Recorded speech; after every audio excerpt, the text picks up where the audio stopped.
Tahimik ang bahay ni Alma tuwing gabi. Madalas siyang mag-isa, nakatingin sa kisame habang pinakikinggan ang tik-tak ng orasan. Ang mister niyang si Joel ay isang seaman, laging nasa malayong dagat, nagpapakahirap para sa kanilang kinabukasan. Mahal niya ang asawa niya, pero sa bawat buwan na lumilipas, unti-unting tumitindi ang pangungulila sa init ng yakap at presensya nito. Isang araw, napadaan sa kanilang baryo si Marco, pinsan niya sa tuhod na matagal nang nakatira sa Maynila. Malakas ang dating, matalino, at may kung anong kumpiyansa sa sarili na madaling makaakit ng atensyon. Nagkatuwaan sila nang muli silang magkita, nagkumustahan tungkol sa pamilya at nakaraan. Mula noon, naging madalas ang pagdalaw ni Marco. Minsan, nagdadala siya ng prutas, minsan naman ay nag-aalok na ayusin ang sira nilang gripo o mag-ayos ng bubong. Sa una, walang mali siya.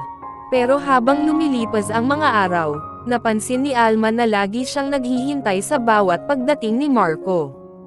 Ang lungkot mo yata palagi, biro nito minsan habang sabay silang nagkakape sa balkonahe.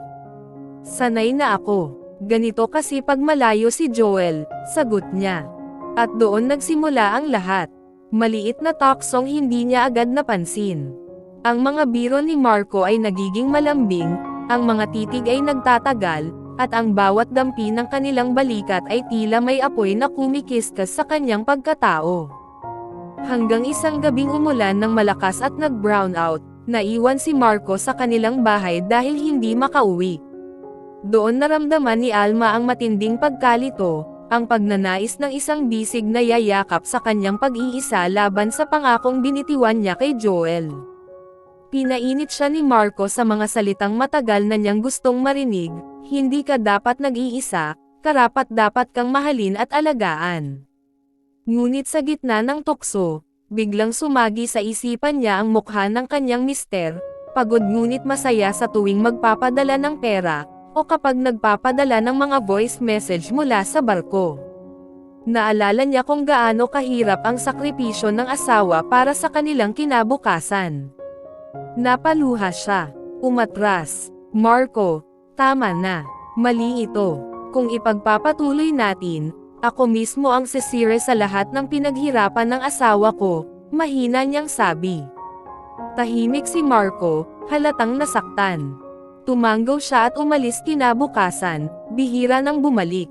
Naiwan si Meretz na parang nadurog, pero may bahid ng ginhawa sa dibdib, dahil kahit pinainit siya ng tukso, mas pinili niyang manatiling tapat.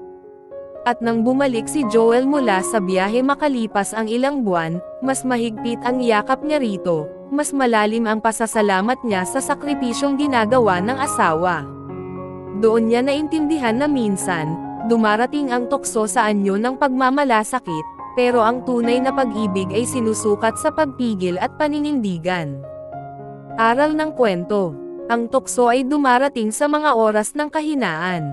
Pero ang tunay na pagmamahal ay hindi nasusukat sa init ng sandali, kundi sa tibay ng paninindigan at respeto sa taong pinili mong mahalin.